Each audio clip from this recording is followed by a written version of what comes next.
All right, we're on chapter 3 of our Junie B. Jones Toothless Wonder chapter book.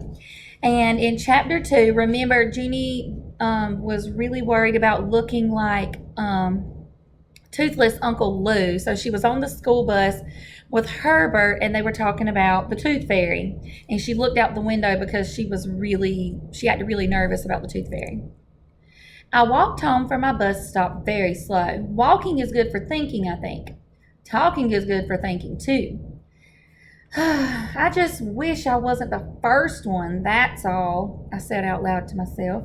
I wish the other children in room 1 were losing their teeth, too. Then all of us would look toothless together and no one would throw fruit. I did a big breath at me. Yeah, only that's the dumbest thing I ever heard of, I said. Because you can't make other children have loose teeth, Junie B. So she's talking to herself. I rolled my eyes. Yeah, only I already know that, Junie B, I said, but I really don't want to be first. And so why can't my tooth just stay in my mouth a little longer? That's what I would like to know. I crossed my arms at myself. Because you keep wiggling it. That's why, I said. Maybe if you didn't wiggle it, it would get tight again. Did you ever think of that, huh? Did you? I walked and walked some more. Then all of a sudden, I did a gasp. Because I did think of that. I ran to my house speedy quick. My Grandpa Frank Miller was babysitting my fussy brother named Ollie. Grandpa Miller, I know what to do about my tooth. I know what to do, I hollered real happy. Grandpa Miller was bouncing Ollie on his lap. Ollie was wearing his drool bib. Also, he was slobbering and chewing on his arm. Ollie will not be popular in school, probably. Mama says he's drooly and fussy because he will be getting teeth soon. She's kidding herself, I think. Just then, Ollie started to cry. Grandpa Miller looked weary of that boy. I took Ollie away from him. Don't worry, Grandpa. I know how to calm this baby down, I said. After that, I patted Ollie's back very nice.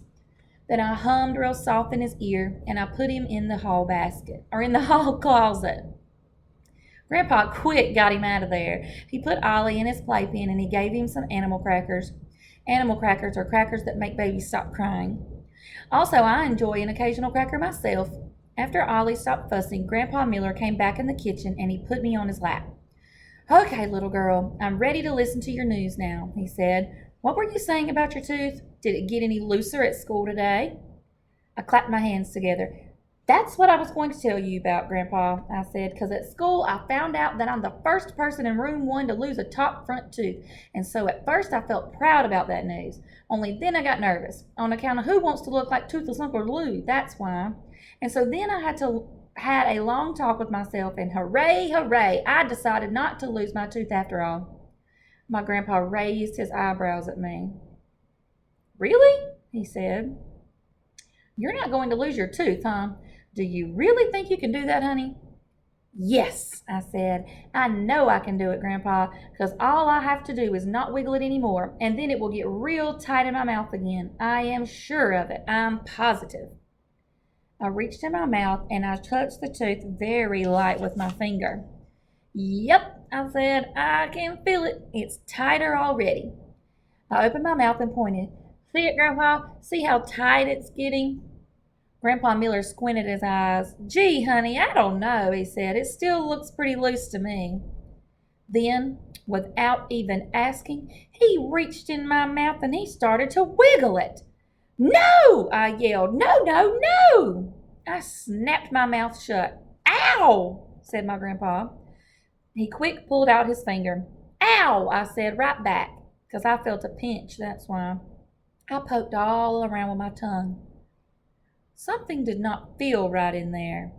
My heart started to pound very fast. I held my breath. Then I opened my mouth, kind of sickish, and I spit my tooth right into my hand. That was the end of chapter 3. There she is with Grandpa Frank Miller, and look, she's got her tooth in her hand.